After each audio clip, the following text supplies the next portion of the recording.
Okay, my name is Joe Williams, and born and raised here in Ketchikan. And about our Tlingit culture, the culture boundaries of which I'll be speaking begin in Saxman, which is 2 miles south of Ketchikan. It goes as far north as Yakutat, which is north of Juneau, from the Canadian border to the ocean. And within our Tlingit culture, we have 2 tribes. As you read about them, they're often referred to as the moieties.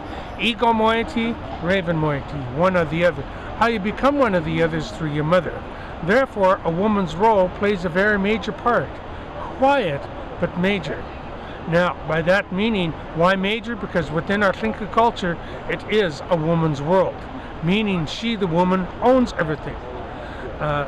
When a man marries, he leaves his house to go to live with his wife. Why? Because she owns the home of which they're going to live. All the children become what she is. I'm a member of the Eagle tribe because my mother was, and she's an Eagle because her mother was. A matrilineal society.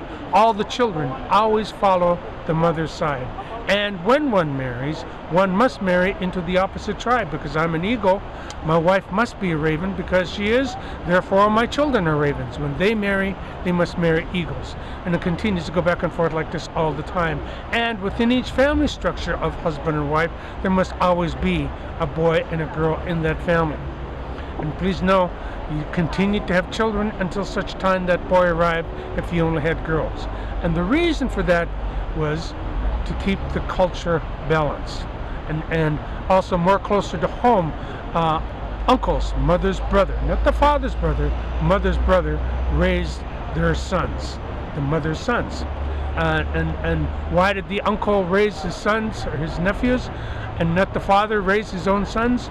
Because fathers tend to spoil their sons, uncles tend not to spoil. And the daughters are raised by the mother's sisters for the very same reason, of the same tribe, and aunties tend not to spoil their nieces. Uncles tend not to spoil their nephews. Uncles and aunties' word was law, just the way it was. Father never interfered with how his son was being raised because he had no business. Why? He's a member of the opposite tribe. Besides that, he, the father, was busy being an uncle himself. And there you are. There, okay. And what about choosing your wife?